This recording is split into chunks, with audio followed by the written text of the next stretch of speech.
हिंदुस्तान भर में इसके अलावा कहीं भी सेमिनार का कोई कंसेप्ट नहीं।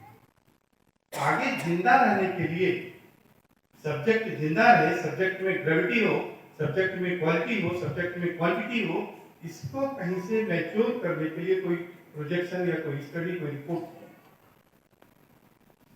सबके लिए विषय है, चिंता का विषय है। तो अगर हमें आगे चलना है तो पुराने साधनों से हम नहीं चल सकते, पुरानी व्यवस्था से नहीं चल सकते। हमें उस कहीं ना कहीं एक नवीनता तलाशनी होगी, जिंदा रहने के लिए, न्यूनेस के लिए, एक इनोवेशन के लिए कोई आइडिया लेना पड़ेगा। तो जाहिर सी बात है, इस पर भी एक चर्चा कहीं स्थान इसको मिलना चाहिए। अगर हो सके तो आगे जोड़िएगा, सभी लोग जोड़ते हैं, जोड़िएगा कि क्या तरीका हो।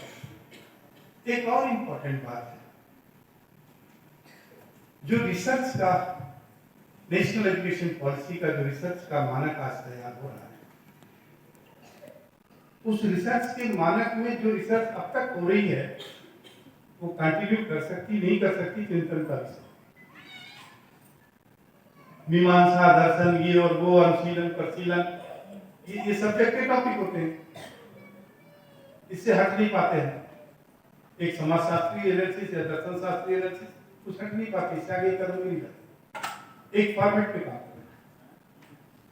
जाहिर सी बात है, नेशनल एजुकेशन पॉलिसी और इससे पहले भी जब सब्जेक्ट में जान देना होगा तो जो एक तरह का पेड़ होता, बॉटनी भी बोलता, साइंस भी बोलता है, फिर उसकी पैदावार गिरती चली जाएगी।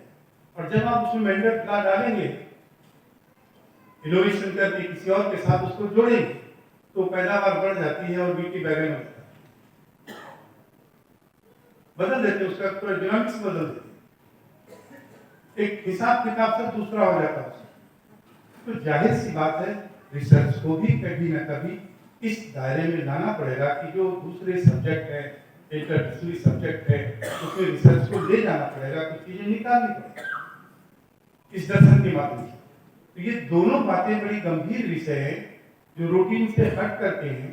तीनों बातें जो हमने आपसे चर्चा की, शेयर किया, इस पर कोई ना कोई कार्य बनना चाहिए। इतने बड़े विद्वान, इतने पीढ़ियों के लोग हमें ये किताबें भी